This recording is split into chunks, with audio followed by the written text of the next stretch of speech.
Hello, andito naman isang OFW na maghahatid sa inyo ng balita sa larangan ng showbiz. At guys, ang pag-uusapan natin ngayon ay ang ating mega daughter na si Casey Concepcion. This is all about Casey Concepcion.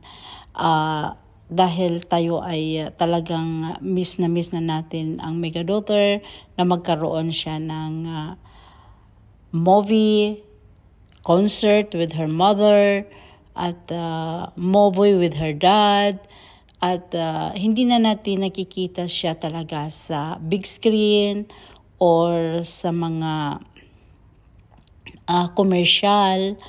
Hindi na natin napapanood si Casey Concepcion. She's pretty quiet living. I guess masaya siya. At lahat na lang ay ating sinusundan at binabalikan ang mga nakaraan, yung mga movies niya, yung mga commercial niya, yung lahat-lahat na ginagawa ni Casey bilang isang artista ay binabalikan natin. Yung mga latest or oldest picture ng ating mega daughter kasi namimiss na natin siya. Ang dami-dami nang nagwi-wish na sana naman ay makita natin si Casey kasama ang kanyang magulang, ang kanyang ama, ang kanyang ina in the big screen or anything, concert or teleserye or whatever na makikita natin, mapanood natin gabi-gabi ang ating mega daughter. Dahil sino bang hindi mo mamimiss ang isang Casey Concepcion na hinahangaan mo mula sa tiyan pa ng kanyang ina at hanggang lumaki siya. We are looking forward to watch Casey Concepcion and the big screen.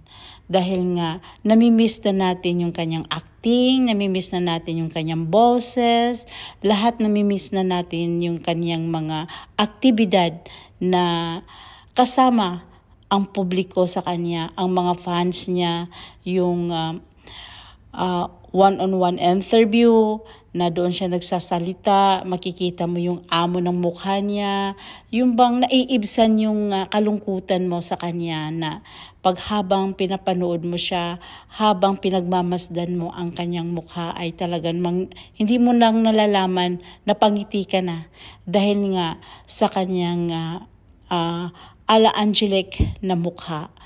Dahil siguro isa kang fanatic sa batang ito at ninanais mo siyang makita araw-araw.